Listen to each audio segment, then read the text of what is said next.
A little over a year ago, I started seeing advertisements for a movie starring Jenna Ortega and Martin Freeman, in which they play roles in a romantic relationship between a high school student and her teacher. I really like both of these actors, and generally I enjoy the projects they are in, with a few exceptions. I was also still riding the high of Saltburn's release, as I saw it in theaters before the internet got a hold of it, and watched it without knowing literally anything about it outside of who was in it, and I, for a brief moment in time, was really hopeful about more subversive movies entering the mainstream. When I saw the ads for Miller's Girl and saw it was directed by a woman, Jade Bartlett, I was really excited. I, in earnest, assumed it was going to be good based on the trailers, and I also sort of assumed it was going to be commentary on the misogynistic trope of how young women and sometimes little girls are portrayed as powerful, cunning, evil, and cold when they are in a relationship with a much older man.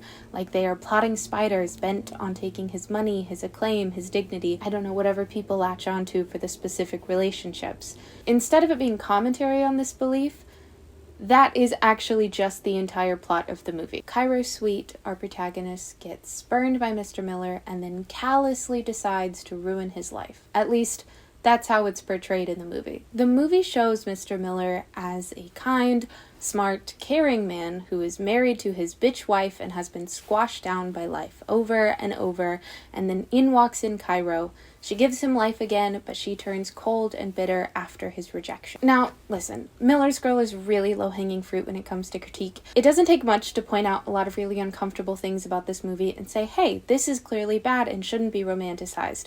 But romanticization of this relationship really isn't my problem with this movie. I think subversive characters and relationships are very important, I think they're fun, and I think they're entertaining. And I especially don't think that everyone should self-censor and create easily digestible stories because of the puritanical belief that people will emulate the violence or romance or cum drinking that they see on screen.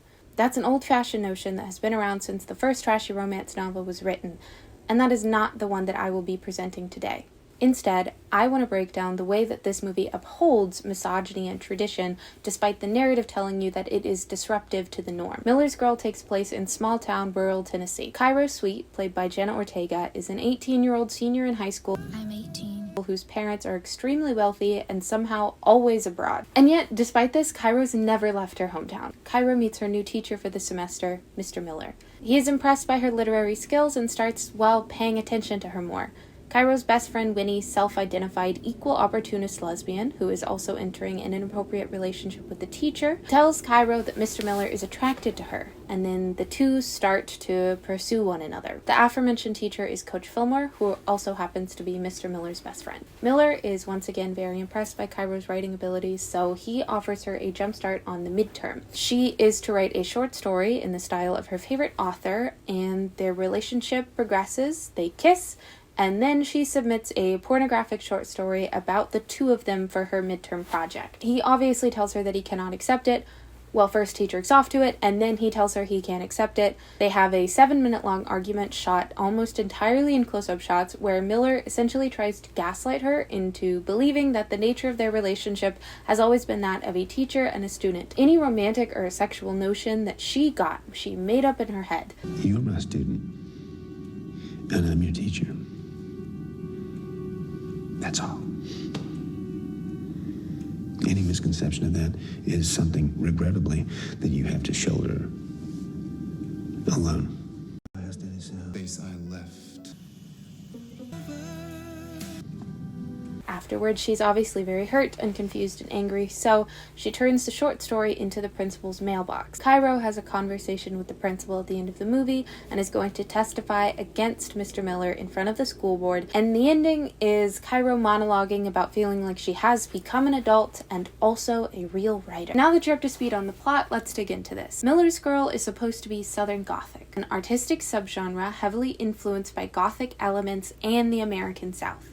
The themes of Southern Gothic include deeply flawed, disturbing, or eccentric characters, sometimes suffering from physical deformities or insanity, decayed or derelict settings and grotesque situations, and sinister events bred from poverty, alienation, crime, violence, or forbidden sexuality. When it comes to the forbidden sexuality aspects of the relationships written in Southern Gothic literature or movies, they are typically written within the genre to pull the reader in and begin rooting for something that morally they would disagree with, but because of the story and the characters, they can't help but root for. This is not particularly done well in Miller's Girl. There is not enough development of either character nor their dynamic, their relationship, their connection to ever really be able to set aside the age gap and the teacher-student dynamic. It remains uncomfortable throughout the movie, and it never pulled me in. For the story to make sense, it should have. The movie clearly wants you to root for these two, wants you to be invested in their relationship, but it doesn't put any effort into developing the actual relationship. Villains who disguise themselves as innocents or victim are often found in Southern Gothic literature, giving the reader a blurred line between victim and villain. Miller's Girl wants very badly to be Southern Gothic, but it only is on a surface level. It takes all the parts of the genre and then just tells you that these are the themes of the movie. It's about two like people abnegating social convention. You're the villain. You know, it's commentary on the sexual anesthetization of a culture that's super saturated with pornography. Hero. Villain. Writer. It's layered. The director states in an interview that originally it was supposed to be just Cairo who had heartbreak turn her into a villain. Cairo's, I wanted a villain that I wanted to write about the birth of a villain. So it's not that she starts as one, it's that her heartbreak turns her into one.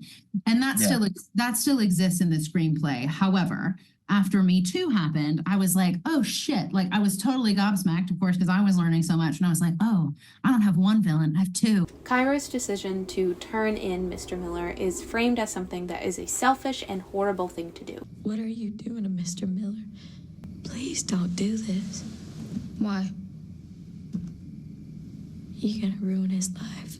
Winnie, Cairo's best friend, comes to her crying, begging her not to do this, to retract what she said, and she says she'll testify against her. But Cairo has already thought of this, and beforehand got Winnie to take a photo of the two of them making out and send to Mr. Fillmore. So, if Winnie does lie and say Cairo and Miller weren't in a relationship, then Cairo will tell them of the picture, and this will get Fillmore fired as well. Cairo gives a long-winded monologue about how this is her greatest accomplishment, and she is neither the hero nor the villain, she is simply a writer. This is a muddled conclusion at best, confusing and horrific at worst.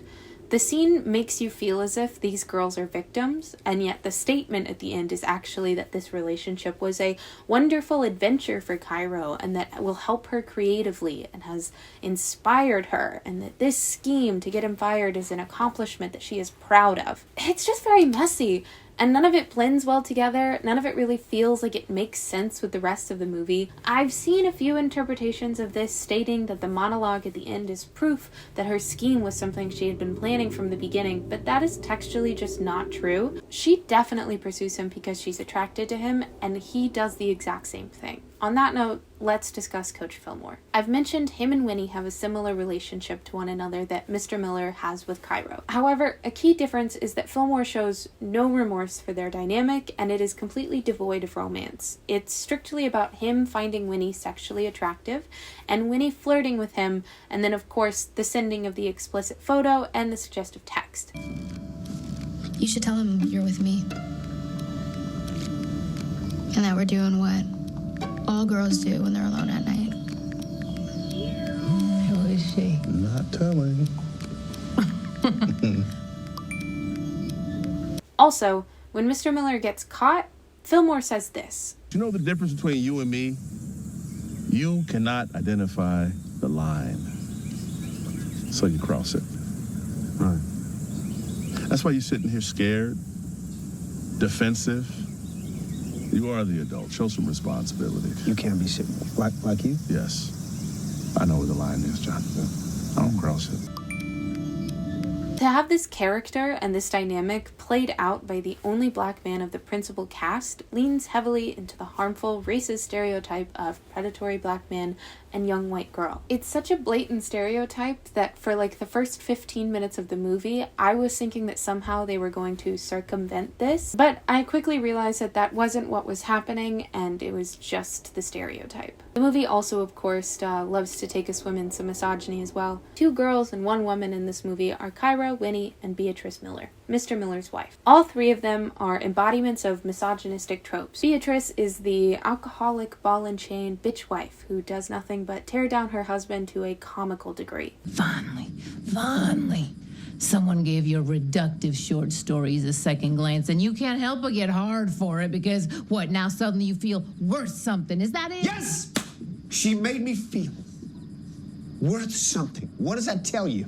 Beatrice spends quite literally the entire movie negging her husband. Cairo is, as stated before, the spurned younger lover who destroys a man's life for revenge. You wanna fail me? I fucking dare you. And Winnie is the over-sexualized teenage girl. I want a dry-aged slab of perfectly marbled hot man meat to take me to Pleasure Town. These are not nuanced portrayals of women, but this movie really wants you to think they are. The director has also stated that every character is supposed to be unlikable and morally gray. This guy definitely is. These three are just unnuanced sexist tropes, and this guy is just an unnuanced racist trope. They're not morally gray, well-written, nuanced characters.